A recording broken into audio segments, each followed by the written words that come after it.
The first day I stayed home, I stared out the window for hours.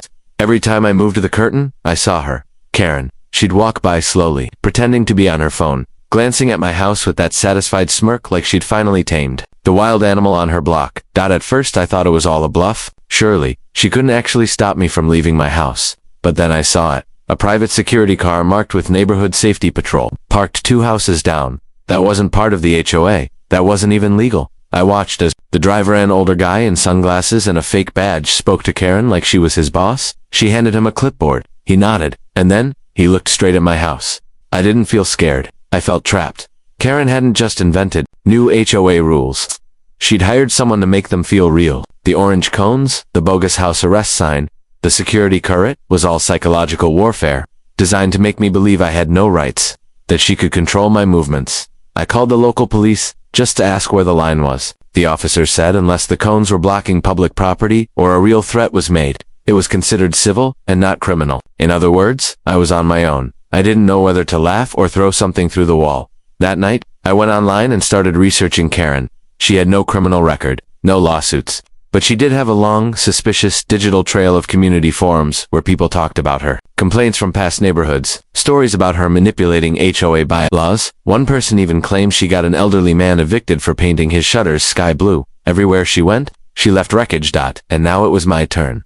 But something else was happening in this part I didn't expect. Neighbors started to notice. I received texts from people I barely knew. Hey man, everything okay? Karen's saying weird stuff about you. She told us you were under investigation. She warned me not to park near your house. Said something about violations spreading. What does that even mean? That's when it hit me. She wasn't just targeting me. She was building a narrative, slowly convincing others that I was some kind of threat, that I didn't belong, that she was the hero protecting the neighborhood. And the worst part? It was starting to work. People avoided eye contact. No one waved anymore. Kids who used to ride their bikes past my driveway suddenly turned the other way. It was like I had a disease one she had diagnosed and labeled. But what Karen didn't know was that every day I stayed inside, I was documenting everything, every camera angle, every passing conversation. Every time she whispered to someone at the mailbox and pointed at my home, I recorded it all.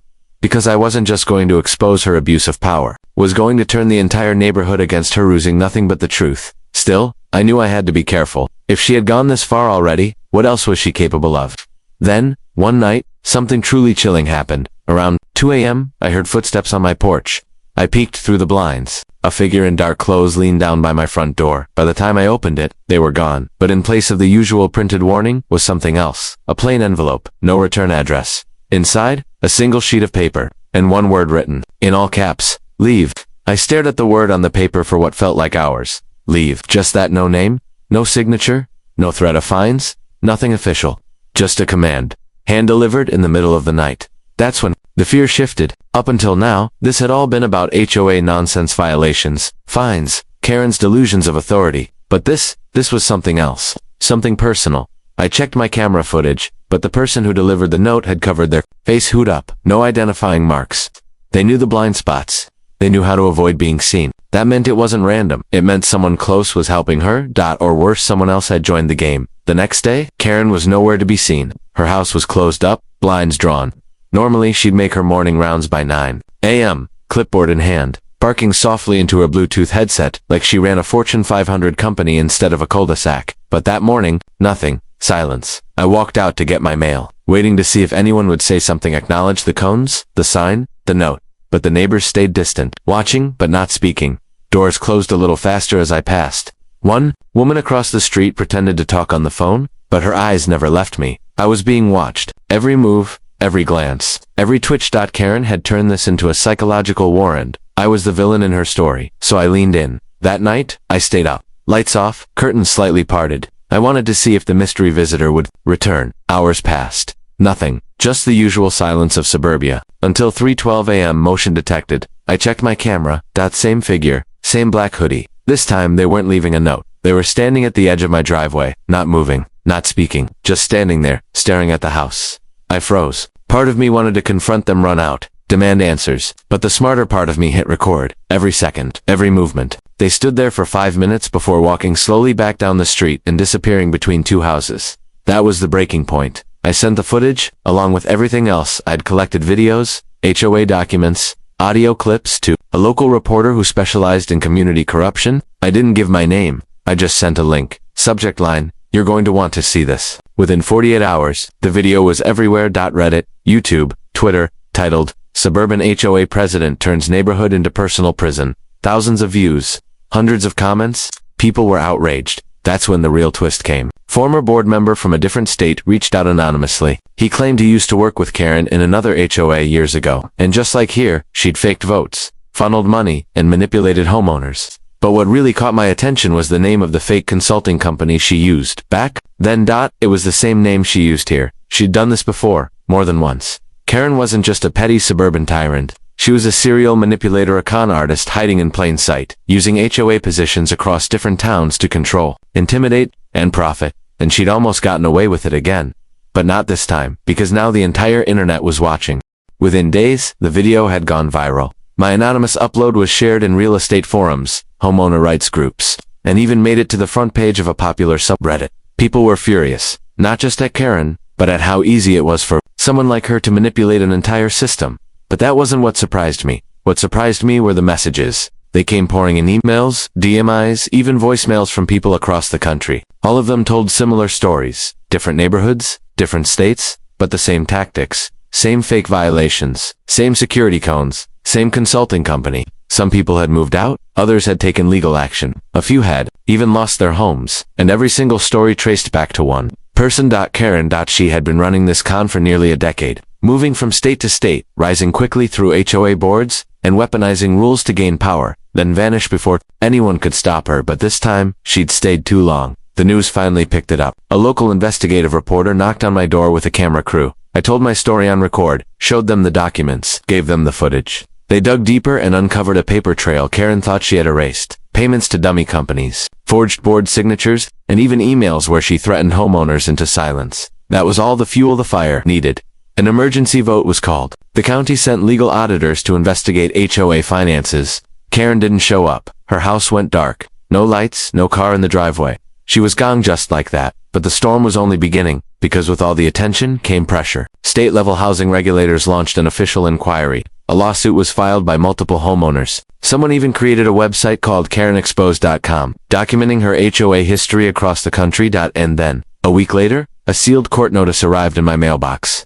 Karen had filed a restraining order against me claiming harassment, slander, and orchestrated public humiliation. I laughed. The woman who had detained me in my own home, who had hired fake security to intimidate me, who had funneled money through ghost companies and left threatening notes at night, was now trying to play the victim. But I didn't fight it. I didn't need to, because something else arrived the next day. A federal subpoena for HOA records, with Karen's name front and center. She wasn't coming after me anymore. Now the government was coming after her. Weeks passed. Life started returning to normal. The orange cones were long gone. Neighbors began to talk again. Kids played outside like they used to. And the house across the street, empty. A for sale sign went up, slapped on the lawn like a period at the end of a sentence. But just when I thought the story had ended, something strange happened. I received a package in the mail. No name, no return address, just a plain box. Inside was a flash drive and a handwritten note. It read, "You weren't the first to stop her, but you might be the last. Be careful, she doesn't lose. She disappears." I plugged in the drive. Inside were folders, dozens of them, each labeled with a different city, each filled with photos, fake invoices, scanned HOA documents. The same pattern, the same scheme, over and over. She hadn't just done this in a few neighborhoods, she'd done it in at least 20-3. And that's when I realized Karen wasn't just a suburban nightmare, she was running a nationwide HOA scam, and I had just lit the match that could burn the whole thing down. I sat at my desk, scrolling through the flash drive. City after city, neighborhood after neighborhood, Karen's fingerprints were everywhere. Each folder showed a new version of her, different names, different board titles, but always the same strategy. Take control of the HOA, install fake members, funnel money through shell companies, create fear, disappear before anyone caught on. Only this time, she hadn't disappeared fast enough. I packaged everything, every file, every image, every name into a master folder, and emailed it to a federal investigator I'd spoken with briefly during the HOA probe. The subject line was simple: Karen isn't just a local problem, she's a national one. Within days, things exploded. A multi-state task force was created.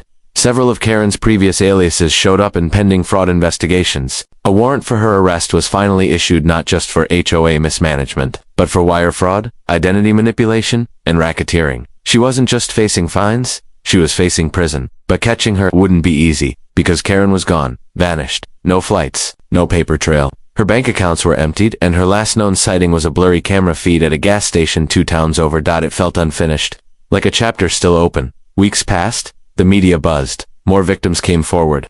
Karen became a symbol and urban legend of suburban tyranny. Internet sleuths tracked her movements. Podcasts speculated on her next target. The entire country was watching, and yet, nothing. No arrests. No final showdown. Just silence. Until the night I got the second package. This one wasn't from a stranger. It had my name written in bold marker. No stamp, no delivery label. Hand-dash delivered. Inside was a single object, a miniature ceramic lawn gnome, painted in full. HOA, uniform, clipboard, sunglasses, blonde bob haircut and taped to its base. A note: you never burned it down. You just changed the locks. No signature, no clue who sent it, but I knew. She was still out there, watching, mocking. Free. That night, I didn't sleep. Every creak in the floor, every rustle of the trees outside, every motion-activated camera light that blinked on in the darkness. I watched it all, waiting for her to appear, but she never did, and maybe that was her message. She didn't need to be there to control me. She just needed me to believe she could be. In the weeks that followed, I rebuilt. Life began to stitch itself back together. The HOA was turned over to a third-party management firm with no president, no Karen, no power. People smiled again. Kids knocked on my door for candy like they used to. The neighborhood felt like a neighborhood again. But I never threw away the gnome. It sits on a shelf in my office next to the flash drive. Next to the original warning. Letter. Not as a trophy. As a reminder that monsters don't always wear masks. Sometimes they wear pastel cardigans and talk about property values and smile at you while they ruin your life. Sometimes they run the HOA, and sometimes they walk right past your window in the middle of the night just to remind you they still can. Months passed. The neighborhood healed. The viral storm faded into the background. HOA reforms were implemented. Legal safeguards tightened. Karen's face became a warning in online training videos for board members nationwide. And me, I tried to move on. I planted new grass, painted the porch, tried to forget the night I found that gnome, and the message taped beneath it. But sometimes, you can feel when something's not done. When a door didn't just close, it was left slightly ajar. One day in mid-July, the mail came. Just the usual stuff. Credit card offers, junk ads, water bill, but wedged between them was a postcard. No name, just a picture. It was a photo of my house taken from the street. From a low angle, slightly tilted, a child's toy was visible in the yard. The timestamp was from 2 days prior. No message number. Sender. Just a sticker on the back, shaped like a clipboard, her calling card. I reported it. The police came, looked at the photo, asked questions, wrote it up like it mattered, but they knew the truth. She hadn't broken any laws. She'd just broken peace. That night, I pulled the gnome from the shelf and stared at it for hours. Its painted smile, the tiny pen, the HOA badge sculpted on its chest. I turned it in my hands, looking for something I might have missed. There, scratched into the bottom, nearly invisible, number 24. It wasn't just a creepy gift. It was a count. I had been Karen's 24th target, and apparently not her last. I opened the old flash drive again, scanned through each folder, each case, each city. Many had ended the same way. Scare tactics, false charges, disappearing acts. But one folder stood out labeled next. It hadn't been there before. I clicked it open. Inside was a single Word document, typed in bold, black font. Every system has cracks. Every neighborhood needs control. If you can't lead them, scare them. If you can't scare them, burn it all down. And below that, name, mine, address, birthday, occupation, even a picture of me in my backyard. My hands shook. This wasn't just history. This was current. This was live. Karen hadn't vanished. She'd gone underground, sharpened her methods. She was building something bigger, a network, an empire of fear built, one peaceful neighborhood at a time, and I was still a loose end. I started getting paranoid. I changed passwords, installed cameras, moved savings to a different bank, and still every few days something would appear. Subtle, a broken sprinkler head, a fake delivery, a slow-moving car at 2 a.m. Then, the final straw. I came home one evening and found my front door open, not kicked in, not forced, just unlocked. Inside, everything was untouched except for one thing. On my kitchen table sat a brand new HOA welcome packet, freshly printed. My name at the top. And written in red across the first page. Welcome back, President. I don't remember sitting down. I don't remember breathing, just the sound of my heartbeat, and the truth sinking in. She wasn't trying to destroy me. She was recruiting me. Maybe as a joke, maybe as a threat, or maybe, just maybe, because she believed I had what it took to lead, to manipulate, to control. Because the scariest part of all wasn't that Karen was watching, it's that, for a moment, I understood her. I didn't sleep. That night, I left the door open on purpose. Sat in the living room with a baseball bat across my lap and every light in the house blazing, waiting, watching, but nothing came, no footsteps, no gnomes, no Karen, only the unbearable silence of someone who had made their move, and was now waiting for mine. I should have burned the welcome packet. I should have reported it, exposed it, done anything except what I did. I opened it. Inside everything was perfectly crafted by laws, meeting schedules, board member roles already filled in, with names of people from my neighborhood, except they weren't on the board. Some had moved, some I'd never met, one had died. It was fake, all of it, but detailed, disturbingly so. The packet even had a mission statement. Order creates safety. Safety demands control. Control begins with one brave decision. And beneath that, in tiny print, President, my name. Term begins immediately. This wasn't a threat. It was an invitation. I tried to shake it, went on long drives, stayed at a hotel, blocked off my mailbox. I told myself I was free, that Karen had lost, that I'd beaten her, but the packet stayed with me, always in my bag, always in reach like a phantom weight. And then one day, I used it. Just a small thing. A neighbor left their trash can out overnight. The HOA didn't exist anymore, but I printed a notice using Karen's old format, slipped it in their mailbox. They moved it the next morning. No argument, no complaint, just quiet compliance. It felt powerful. One warning, one tap on the glass. I did it again. Loud music after 10 p.m. Noise violation, basketball hoop, visible from the street, aesthetic disruption. It was like casting shadows. I never signed the notes. I never had to. The fear was already built into the system. Karen had spent years creating the illusion of unstoppable authority, and now I held it in my hands. They started talking again, whispering about me, watching my window. Kids crossed the street instead of walking past my house. I'd become what I hated, and I didn't stop. Not even when I got the second flash drive, this time, in a silver envelope, delivered by courier. Inside, a single video. Karen, standing in an unfamiliar kitchen, somewhere warm, palm trees outside the window. She looked relaxed, confident, like she'd already won. She didn't say my name, didn't threaten me. She just looked into the camera and said, "We don't choose power, we answer it." They laughed at me. They feared you. Let's not pretend we're different anymore. And then she smiled. The screen went black. That night, I walked outside and looked at the houses around me. Perfect lawns, tidy porches, quiet obedience. I knew I should be scared, but I wasn't. I was calm. I understood now what Karen meant. All along, HOAs were never about grass height or mailboxes. They were about fear, control, order. And once you tasted that control, you never really gave it back. So I went inside, pulled up the old HOA template on my computer, and typed 3 words at the top of the page. Authority reinstated, effective immediately. I signed it. No one would question it. No one ever really did. And somewhere, maybe across the country, maybe across the street, Karen is watching. Smiling, because in the end, she didn't need to come back to destroy me. She just needed to make me her next success story. It's been 3 months since I reinstated the HOA publicly. I still call it a community improvement initiative. Privately, it's a system, a well-oiled machine, invisible, but present. Like gravity, there are no elections, no meetings, no votes, just memos. I don't need anyone's permission. I know exactly how far to push. Just enough to keep the neighborhood in line, never enough to trigger legal scrutiny. It's not difficult. Fear does most of the work. One neighbor installed a flagpole without asking. He received a letter. It simply said, "Review, Article 4, Section B." There is no Article 4. There's no Section B. He took the flagpole down the next day.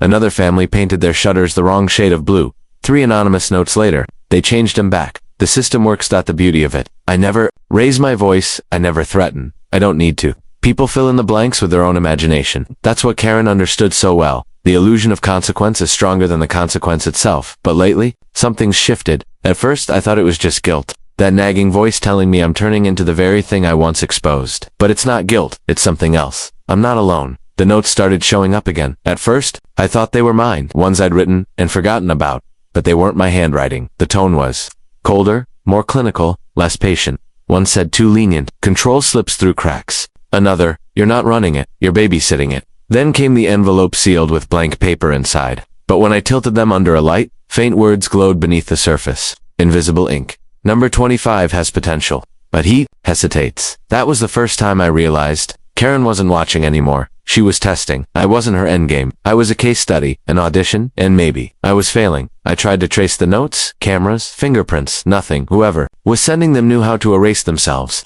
The way Karen had, like shadows that knew exactly where the light wouldn't fall. Then came the final message. It was taped to my front door. White envelope, no stamp. My name, handwritten in red. Inside, a plane ticket. One way, no return. Departure, next Friday. Destination, a city I'd never been to. Attached was a printed message. Neighborhood 26 is waiting. They respect fear. They understand order. Bring your system. Your real test begins now. No signature, no address. Just the echo of a challenge. That night, I stood outside my house, looking at the quiet lawns, the neat sidewalks, the flickering porch lights. I built this. I enforced peace. But at what cost? The power that once scared me, now comforted me. Fear I felt was gone, and that terrified me more than anything. Because if Karen had truly moved on, if she was done, then someone else had taken her place, or worse. She'd built a network. People like me, recruited, converted, planted into neighborhoods across the country. Silent managers, invisible presidents. Enforcing a code not written in law, but in fear. The gnome on my shelf had a twin now. I found it sitting in the back seat of my locked car. Identical. Except for one small difference. This one wasn't smiling. I stared at the gnome for what felt like hours. Same smug expression, same clipboard, but this one wasn't smiling. Its mouth was a flat line, painted eyes colder, and in its right hand not a pen, but a key dot, not a toy key. A real one, metal, sharp, heavy in my palm. It had no tag, no markings, but I already knew what it opened. The storage unit, the one Karen rented under my name. I'd found it by accident weeks ago, while combing through a data leak connected to one of her shell companies. My name had shown up under a business account, something I never opened. It led to a leased unit outside city limits. At the time, I didn't have access. Now, I did.